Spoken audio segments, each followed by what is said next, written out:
Un bel échange parce qu'il y avait le monde de l'habitat, le monde de l'agriculture, le parc du Verdon qui est magnifique, les entreprises, que l'Occitane qui nous a éclairé pourquoi elle était là. Une belle petite matinée qui était aussi dans la réflexion comme quoi il y a encore beaucoup de choses à faire, mais il y a beaucoup de choses qui ont été aussi faites. Un point important de notre action sur le territoire, c'est l'agriculture régénératrice. C'est vraiment pour moi une possibilité de continuer à pouvoir utiliser ces trésors, ces matières premières, tout en faisant attention et tout en régénérant la biodiversité et en ayant une action contre le changement climatique, puisque l'agriculture régénératrice permet de rendre le sol vivant,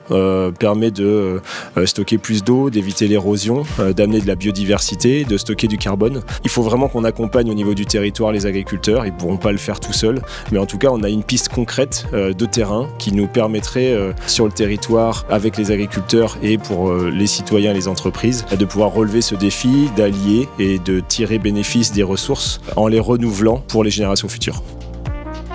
Nous avons la chance dans les Alpes-de-Provence, c'est quand même d'avoir ces barrages. On est à la limite avec Serpenson, Sainte-Croix, le lac de Château-Arnoux, ces retenues d'eau qui ont été faites il y a plus de 50 ans et qui aujourd'hui servent aussi tous nos amis de la Côte d'Azur. Et pour nous, l'important, c'est que le sert aussi à l'agriculture et qu'aujourd'hui, il faut arriver à concilier l'agriculture, le tourisme et aussi l'habitat.